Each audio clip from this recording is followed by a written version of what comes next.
قرآن میں بیویوں کو کھیتیاں کیوں کہا گیا ہے؟ قرآن پاک کا اعجاز ہے، اس پر جتنا غور کرو اتنے ہی مفاہیم سامنے آتے ہیں۔ ہمارے یہاں ایک آیت کو عموماً میاں بیوی کے جنسی تعلقات کے حد تک محدود کر دیا جاتا ہے۔ یقیناً سیاق و سباق کے ساتھ دیکھیں تو حکم ایسا ہی ہے، لیکن سوال یہ ہے کہ اسے بڑے کینوس پر کیوں نہیں دیکھا جاتا؟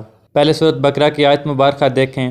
تمہاری عورتیں تمہاری کھیتیاں ہیں، جس طرح چاہو اپنی کھیتی میں جاؤ۔ مجھے اس سے اختلاف نہیں ہے کہ یہاں اسلام خانگی الجھنوں کو دور کرتے ہوئے رہنمائی کر رہا ہے، لیکن غور کریں کہ کھیتی کی ہی مثال کیوں دی گئی؟ یہاں لفظ کھیتی نے مجھے سوچنے پر مجبور کیا۔ تمہاری عورتیں تمہاری کھیتیاں ہیں۔ زیادہ تر علماء کرام بھی یہاں کھیتی کی مثال اولاد سے تعبیر کی جاتی ہے۔ یہ درست ہے کہ نسل انسانی کا فروغ یعنی اولاد عورت سے ہے۔ جس طرح بیج بونے پر کھیتی اناج یا پھل دیتی ہے، ایسے ہی اولاد کا اصول عورت یعنی بیوی سے جڑا ہے۔ اب دوسرا رخ دیکھیں۔ آپ کسان ہیں، آپ کے پاس زمین ہے، لیکن آپ اس پر توجہ نہیں دیتے، اس کی بڑھوتری کے لیے پیسے خرچ نہیں کرتے، اس سے وقت نہیں دیتے، اس سے محبت نہیں رکھتے، اپنا آرام و سکون غارت کر کے اس کی خدمت نہیں کرتے، اسے ہرا بھرا کرنے کے لیے اپنا آرام و سکون بھول نہیں جاتے، اس کی طرف آنے والے سور اور دیگر جانوروں سے اس کی حفاظت نہیں کرتے، اسے دوسروں کی گزرگاہ بننے سے بچانے کی کوشش نہیں کرتے، اسے اس کے مزاج کے مطابق کم یا زیادہ دھوپ سے نہیں بچاتے، اسے اس کی ضرورت کا پانی نہیں دیتے، تو کیا ہوگا؟ کھیتی سوکھ جائے گی، اجڑ جائے گی، آپ کو اس کا فائدہ نہیں ہوگا،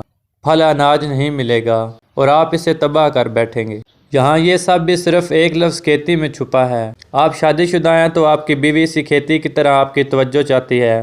وہ چاہتی ہے کہ آپ ہر بات بھول کر اس کے نخرے اٹھائیں، اسے توجہ دیں، اس سے اپنی محبت کا اظہار کریں، ہر روز اس کے پاس رہیں، اس کی ضرورت کا خیال رکھیں، اس کے محافظ بنیں، اس پر پیسے خرچ کریں، اس کے تحفظ کے لیے دوسروں کے سامنے کھڑے ہوں، اس کی طرف دیکھنے والے سوروں کو مار بھگائیں، اسے خوش دیکھنے کے لیے، اس کے آرام و سکون کے لیے اپنے مال میں سے خرچ کریں۔ جب آپ اسے یہ سب مہیا کریں گے تو یقیناً وہ ہری بھری رہے گی، اس کا لہلہانا آپ کے دل کو خوش کرے گا، لیکن اگر ایسا نہیں کریں گے تو وہ مر جائے گی اور اسے دیکھ کر آپ کا بھی منہ بن جائے گا۔ یہ فطرت ہے، یہ قدرت کا اصول ہے، اور یہ قرآن کی آیت مبارکہ کے ایک لفظ میں چھپی حقیقت ہے۔